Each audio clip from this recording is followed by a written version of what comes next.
দেখুন কেমন করে গাছে ফুল আসতে শুরু করেছে। এরা পাতার ভেতরে রয়েছে, দেখুন দেখেছেন, এরকমভাবেই ফুল আসবে, আস্তে আস্তে গাছে ফুল আসবে এবং ফুল থেকে ফলে পরিণত হবে। তার জন্য আমরা কী পরিচর্যা করছি সেটাই আজকে আমার ভিডিও থেকে আমি তুলে ধরবো। দেখতে পাচ্ছেন। তো ভিডিওটা প্রথম থেকে শেষ অবধি দেখার অনুরোধ রইল। যদি আর ভিডিওটা ভালো লাগে তাহলে অবশ্যই একটা লাইক করবেন, শেয়ার করবেন এবং সাবস্ক্রাইব করতে ভুলবেন না।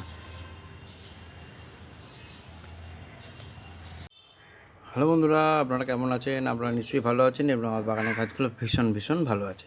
আমরাও ভালো আছি এবং আমার বাগানের কাজগুলো ভীষণ ভালো আছে। আমরা টাইটেল আর থাম্বনেল দেখে বুঝতেই পেরে গেছেন আজকে কী বিষয় নিয়ে আলোচনা করছি। আজকে আলোচনা করছি পাতিলেবু বা গন্ধরাজ লেবু আমাদের কাছে, বা কাগজি লেবু, যার কাছে যেরকম আছে সেই সমস্ত লেবু গাছ নিয়ে আজকে আমরা আলোচনা করছি।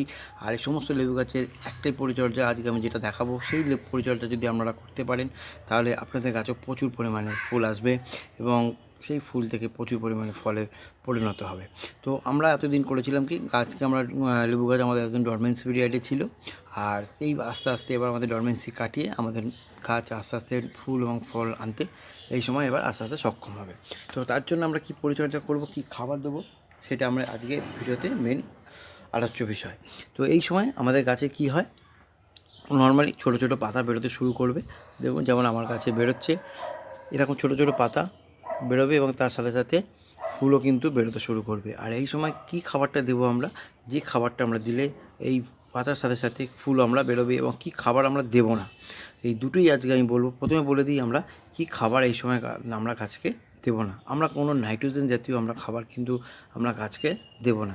যেমন সর্ষে খোল ভেজানো জল, বা সর্ষে বা হাড় গুঁড়ো, শিংকুচি, নানা রকম যেগুলো যেসব খাবারে নাইট্রোজেন সোর্স আছে সেই সব খাবার আমরা কিন্তু এখন আর এই লেবু গাছকে আমরা আর প্রদান করব না। তাহলে আমরা কি খাবার প্রদান করব? আমরা যে খাবার দুটো আপাতত এখন প্রদান করতে পারি সেই দুটো হচ্ছে ফসফেট এবং পটাশ। এবার আমরা পটাশ মাটিতেও দিতে পারি এবং স্প্রেও করতে পারি। আমরা দুরকমভাবে করতে পারি, ঘুরিয়ে ফিরিয়ে। প্রথমে আমরা কি করব, আমরা প্রথমে মাটির মধ্যে আমরা ফসফরাস এবং পটাশ জাতীয় খাবার আমরা মাটিকে দিয়ে দেবো। কেননা আপনারা জানেন ফসফরাস ফসফরাস হচ্ছে গাছের শেকড়কে শক্ত করতে সাহায্য করবে। কেন, গাছে এরপর যখন ফুল থেকে ফল হবে, ফুল আসবে, তার থেকে ফল আসবে, ফল যখন আসবে গাছকে শেকড়কে মজবুত না করতে পারলে গাছ কিন্তু সেই ফলগুলোকে ধরে রাখতে পারবে না। তো তার জন্য আমরা ফসফরাস দেবো। এবং পটাশ কেন দেবো, পটাশ আমরা দেবো হচ্ছে গাছের এই যে ফুল আসবে এবং ফুলকে গুটি বাঁধবে এবং গুটিকে ফলে পরিণত করার জন্যে আমাদের কিন্তু পটাশে খুব কার্যকারিতা আছে। তো এর জন্য আমরা ফসফরাস এবং পটাশ আমরা দেবো। এবার আমরা কত ইঞ্চি টবে কত গ্রাম বা কত দেবো সেইটা আবার জানার বিষয়। আর আমরা আগেই বলে দিচ্ছি কোনো রকম নাইট্রোজেন জাতীয় আমরা খাবার দেবো না। আর এই সময় এই যে ছোটো ছোটো পাতা, এই যে ছোটো ছোটো কুড়ি আসবে, এই যে পাতাগুলো আসছে, এই সব পাতাগুলো কিন্তু খাওয়ার জন্যে আমাদের কিন্তু পোকামাকড়ের কিন্তু উৎপাত প্রচণ্ড পরিমাণে আমাদের বেড়ে যাবে। এর জন্য আমরা কী করব, কি ফাঙ্গিসাইড এবং পেস্টিসাইড দেবো সেটাও এই বিষয়ে বলবো। আর আরেকটা আমরা কাজ করব, এই সময় দাঁড়িয়ে এই খাবারের সাথে সাথে আমরা কিন্তু একটা পিজিআর অবশ্যই গাছকে স্প্রে করব। তো দেখতে পাচ্ছেন আমার গাছের গ্রোথ, দেখতে পাচ্ছেন কত সুন্দর একটা গাছ, কত সুন্দর গ্রোথ নিয়েছে। এই সময় দাঁড়িয়ে আমরা একটা পিজিআরও কিন্তু আমরা গাছকে স্প্রে করব। সেটা কদিন অন্তর করব আর সেটা কি করব সবকটাই বলবো। তো চলুন আগে আমরা দেখে নিই আমরা কী খাবারটা দিচ্ছি। দেখুন আমি খাবারটা নিয়ে চলে এসেছি। খাবারটার মধ্যে রয়েছে হচ্ছে ফসফেট নিয়েছি 2 চামচ, কেন আমার একটা ওই ফলের কেটের মধ্যে গাছটা রয়েছে, তো তার জন্য আমি এখানে নিয়েছি হচ্ছে 2 চামচ নিয়েছি হচ্ছে ফসফেট, 2 চামচ নিয়েছি আমি ফসফেট। আর এখানে আমি 2 চামচ নিয়েছি হচ্ছে মিউরেট অফ পটাশ। আর এখানে নিয়েছি আমি 1 চামচ হচ্ছে এপসম সল্ট। এপসম সল্ট কেন নিয়েছি, এপসম সল্ট হচ্ছে গাছের পাতাগুলোকে হেলদি রাখতে সাহায্য করবে এবং গাছকে ক্লোরোফিল জগাবে এবং গাছে প্রচুর পরিমাণে যদি গাছ খাদ্য তৈরি করতে পারে তাহলে কিন্তু গাছ প্রচুর পরিমাণে কিন্তু আমাদের ফুল এবং ফল দেবে। এই হচ্ছে আমার এই একটা ফলের কেটের যে সাইজটা আছে তার জন্য আমরা এই খাবারটা আমরা কিন্তু নিয়েছি।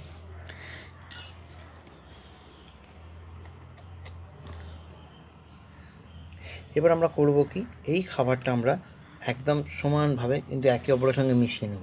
মিশিয়ে নেওয়ার আগে আমরা পুরো গাছের চারদিকটা আমরা খুঁড়ে নিয়েছি, মাটিকে চারদিক দিয়ে লুজ করে নিয়েছি। এবার আমরা এই খাবারটা একে অপরের সঙ্গে মিশিয়ে নেব। চামচে হচ্ছে এই যে আমার কাছে হচ্ছে চামচ, এই চামচের নিয়েছি 2 চামচ নিয়েছি হচ্ছে ফসফেট, 2 চামচ হচ্ছে নিয়েছি মিউরেট অফ পটাশ, আর 1 চামচ নিয়েছি হচ্ছে তোমার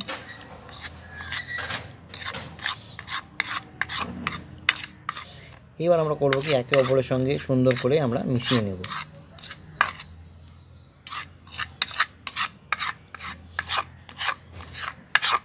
আর আমরা এই যে এপসম সল্ট আমরা 1 চামচ নিয়েছি, এটা আমরা গাছকে স্প্রেও করে দিতে পারি, আর আমি মাটিতেও দিয়ে দিচ্ছি এবং স্প্রেও করে দেবো।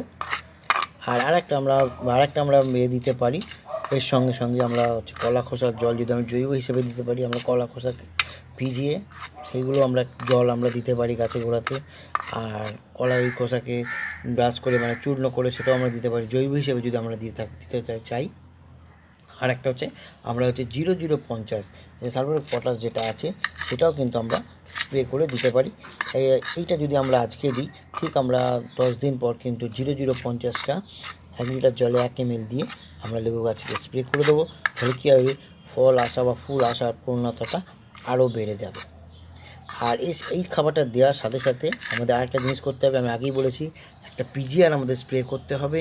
সেটা কি, সেটা যার কাছে যেরকম আছে সে সেরকমভাবেই সে পিজিআরটা স্প্রে করতে পারে। যার কার কাছে হয়তো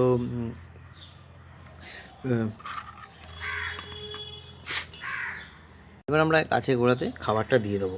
যেটা বলছিলাম, যার কাছে যেরকম আছে, কারো কাছে বায়োভিটা এক্স আছে, কারো কাছে বুস্টার 2 আছে, কারো কাছে সুপার সোনাটা আছে, যার কাছে যেরকম আছে 1 লিটার জলে 1 ml করে দিয়ে কিন্তু স্প্রে করে দেবেন। এই যে আমি খাবারটা এখানে সুন্দর করে আমি কিন্তু প্রদান করে দিচ্ছি, একদম চারদিক দিয়ে গাছ খাবারটা আমরা প্রদান করে দিচ্ছি।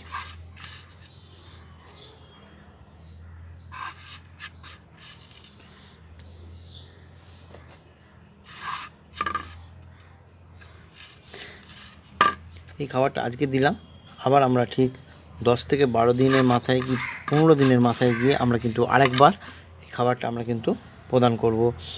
আর যখন আমাদের কাছে কুড়ি এসে যাবে তখন কিন্তু আমরা কোনো রকম পেস্টিসাইড বা ফাঙ্গিসাইড আমরা কিন্তু ইউজ করব না।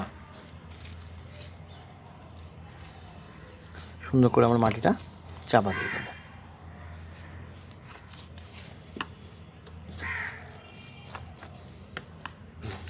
এইবার আমি বলি, যার কাছে যেরকম আছে বায়োভিটা এক্স বা বুস্টার 2, যার কাছে যেরকম আছে, আমি কিন্তু ইউজ করব বুস্টার 2। এই যে বুস্টার 2 1 লিটার জলে 1 ml দিয়ে আমরা কিন্তু গাছকে স্প্রে করে দেবো। এটা বুস্টার 2 কিন্তু 1 লিটার জলে 1 ml কিন্তু একদম যেন 1 ফোঁটাও বেশি না হয়। আর বায়োভিটা এক্স হলে 1 লিটার জলে 1 ml দিতে পারে, কোনো একটু 19-20 হলে কোনো ক্ষতি নেই, কিন্তু বুস্টার 2 যেন 1 ফোঁটাও বেশি না পড়ে, মানে 1 লিটার জলে 1 ml যেন দেওয়া হয়। আর এই সময় আমি আগে যে বললাম, এই সময় এই যে ছোটো ছোটো পাতাগুলোকে মানে লেদা পোকা খেতে আসবে বা মাকড়ের উৎপাত একটু বেড়ে যাবে, সেই জন্য আমরা কি ইউজ করব, সন্ধেবেলা মানে ঠিক এই সন্ধে হয়ে গেলে আমরা এই যে আমরা কিন্তু কাকাটা ইউজ করব 1 লিটার জলে 1 ml দিয়ে। নিতে পারছেন এই কাকাটা আমরা ইউজ করব 1 লিটার জলে 1 ml দিয়ে। তাহলে কিন্তু আমাদের এই পাতা খাওয়ার থেকে যে মানে পোকামাকড়ের যে উৎপাতটা আমরা যদি প্রথম দিক থেকে যদি আমরা আটকে দিতে পারি, তাহলে কিন্তু আমাদের গাছ আরও প্রচুর পরিমাণে ফুল দিতে পারবে। আর গাছের পাতা যত ভালো থাকবে, গাছ কিন্তু তত পরিমাণে আমাদের কাছে ফুল আনবে এবং তার সাথে সাথে সেগুলো ফলে পরিণত হবে। তো এরকমভাবে পরিচর্যা করুন, 10 দিন 12 দিনের গ্যাপে খাবারটা প্রদান করুন। আর বুস্টার 2 ফুল এসে গেলে আর এই বুস্টার 2 দেওয়ার কোনো রকম বা পিজিআর দেওয়ার কোনো রকম আর দরকার নেই। চলুন, ভিডিওটা যদি আপনাদের ভালো লাগে বা উপকারে আসে তাহলে অবশ্যই একটা লাইক করবেন, শেয়ার করবেন, সাবস্ক্রাইব করবেন, আর বেল বাটনটা প্রেস করতে একদম ভুলবেন না। আর অল নোটিফিকেশানটা অল করে রাখবেন, কারণ আমি যখনই একটা নতুন ভিডিও দেবো আপনাদের কাছে নোটিফিকেশান পৌঁছে যাবে। তো ভালো থাকুন, সুস্থ থাকুন, আর দেখতে থাকুন দেবারতী চন্দ্র চ্যানেল। আর তাড়াতাড়ি আমি আরও নানা রকম ফলের ভিডিও আনছি, যেগুলো আপনাদের যেসব গাছগুলো আপনাদের আছে, যদি সেই সব ভিডিওগুলো আপনাদেরও ভালো লাগবে তাহলে অবশ্যই একটা করে লাইক করবেন, আর কমেন্ট করতে অবশ্যই ভুলবেন না, কারণ যেটা ভালো লাগুক বা খারাপ লাগুক অবশ্যই একটা কমেন্টের মাধ্যমে জানান। আর যদি কিছু জানা থাকে তো অবশ্যই কমেন্ট করবেন। আজকে এই অবধি, আবার কালকে দেখা হচ্ছে একটা নতুন ভিডিওর সঙ্গে। Thank you.